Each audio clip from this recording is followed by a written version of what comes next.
Storm was once a hero. A retired K-9 dog, he had served proudly with the Marian County Sheriff's K-9 unit, trained to detect drugs, explosives, and help in search and rescue operations.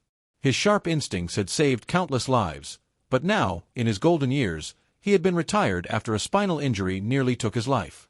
Despite his past fame and numerous accolades, Storm now found himself pacing aimlessly in the corner of a small, quiet nursing home, Maple Oaks Care Center. The once proud dog's tail was rigid, his eyes locked on a stretch of plain drywall in the corner of the room. There was nothing remarkable about it. It was just an old wall, with cracks and a faint water stain near the ceiling, like every other wall in the facility. But Storm was fixated.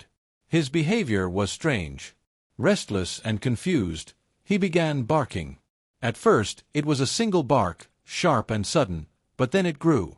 A relentless, echoing barking that cut through the silence of the nursing home like a fire alarm at the dead of night. At first, the staff found it amusing. "Must be a rat in the wall," someone joked, trying to dismiss the barking. "Maybe he smells mold," another added with a laugh. But as the barking continued, their laughter faded. This wasn't normal. Storm, usually calm and well-behaved, was barking at the wall with an intensity that made Mike Daniels, his handler, uneasy. Mike was no stranger to Storm's quirks. They had been partners for years, and during their time together on the force, Mike had learned to interpret every twitch and growl. But this was different. This wasn't Storm reacting to a storm or a siren. This was something else. Mike tugged gently on the leash, trying to calm the dog. "Storm, leave it," he commanded, but Storm wouldn't budge. He just growled low, eyes still locked on the wall. Mike sighed, wondering what had gotten into his old partner. But then, the barking began again. And again. Always at the same wall. Always at the same hour.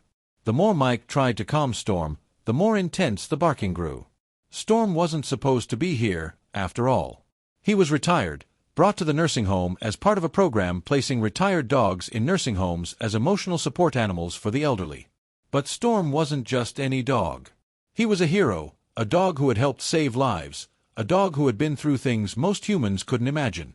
Yet now, in the quiet of the nursing home, his barking was louder, more urgent than ever. Mike could feel it. Something was wrong. There was something Storm was trying to tell him, something no one else seemed to notice. The following morning, Mike decided to investigate further. He walked Storm past the wall again, leash in hand, trying to get him to calm down. But as expected, Storm reacted just as before. He barked, scratched at the baseboard, and whined. His body was stiff, tail low, ears pinned back. Mike noticed how tense Storm's body was, and it sent a chill down his spine. This wasn't just a case of a dog barking at a wall. This was something more. Something was behind that wall. But what? As Mike stood there, a familiar voice called out from behind him. It was Mr. Harper, an elderly resident who usually kept to himself. He shuffled out of his room, eyes narrowed in curiosity. He watched Storm for a moment, his gaze flicking from the dog to the wall, and then back again. "You all right, Mr. Harper?" Mike asked. The old man didn't answer right away. Instead, he continued staring at the wall, then at Storm, then back to the wall. Finally, he spoke, his voice a hoarse whisper. "She's still in there." Mike's brow furrowed. "Who?" But Mr. Harper didn't answer. He simply turned and shuffled away, muttering something under his breath. "They never let her out." Mike was left standing there, confused and unsettled. Who was Mr. Harper talking about?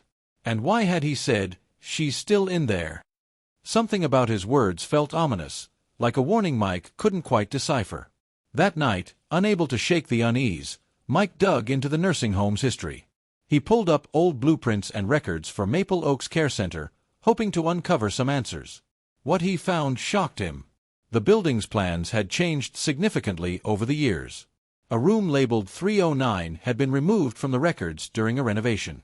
There were gaps in the inspection logs, and entire years were missing from the archive.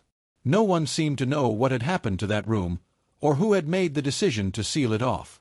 But one thing was clear, whatever was behind that wall wasn't a simple case of mold or rats.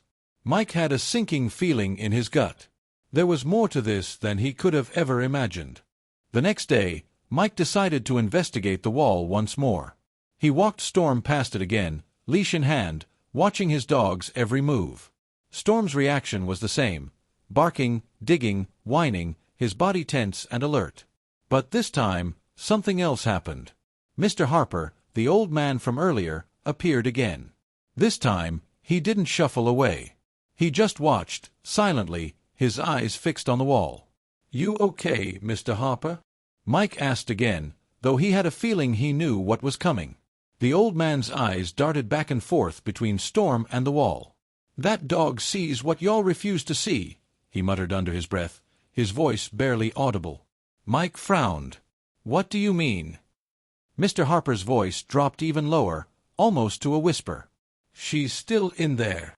Mike was stunned. He was certain Mr. Harper knew something, but what? Who was the woman he was talking about? And why had she been locked behind the wall for so long? Mike's instincts kicked in. He couldn't let this go. He had to find out what happened to the woman, to uncover the truth behind the strange wall and Storm's persistent barking. But where could he start? Later that night, Mike returned to the nursing home, determined to search for more answers. He stood in front of the wall, pressing his ear against it once more. This time, when he knocked lightly on the drywall, a faint sound echoed back. A thump. A human hand knocking from the other side. It wasn't a rat. It wasn't a pipe. It was a knock. Someone was alive on the other side of that wall. Mike didn't waste any time. He called 911 and told them what he had heard. The dispatcher was skeptical at first, but when Mike insisted that there was someone on the other side of the wall, they took him seriously. Within minutes, emergency services arrived at the scene. Firefighters brought in thermal scanners and ground-penetrating radar to locate the source of the sound. They quickly discovered an insulated gap behind the wall, confirming Mike's suspicions. Someone, or something, was hidden back there. Storm sat silently, watching the firefighters work, his ears perked and eyes alert. It was as if he knew the truth had been uncovered, and the moment of revelation was at hand. The firefighters used a sledgehammer to break through the wall. Each strike was louder than the last, echoing down the empty halls. Finally, after several powerful blows, the wall gave way, and a small, dark cavity appeared behind it. Inside was an old wooden panel, like a false door. The firefighters pried it loose, revealing a woman, curled up on the floor, her skin pale and bruised, her hair wild and unkempt. She was alive.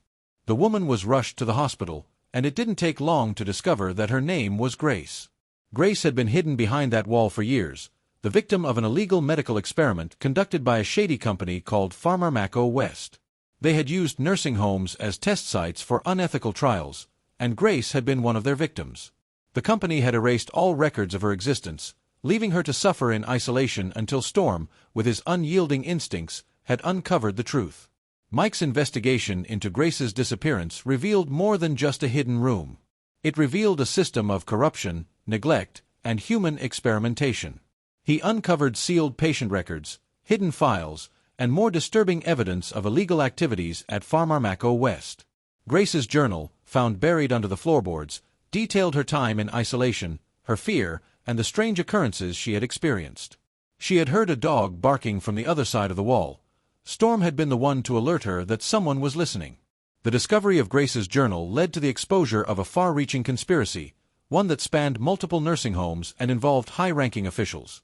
Storm's role in uncovering the truth couldn't be overstated. His unwavering loyalty, sharp instincts, and refusal to ignore the signs made him the key to bringing justice to the victims who had been silenced.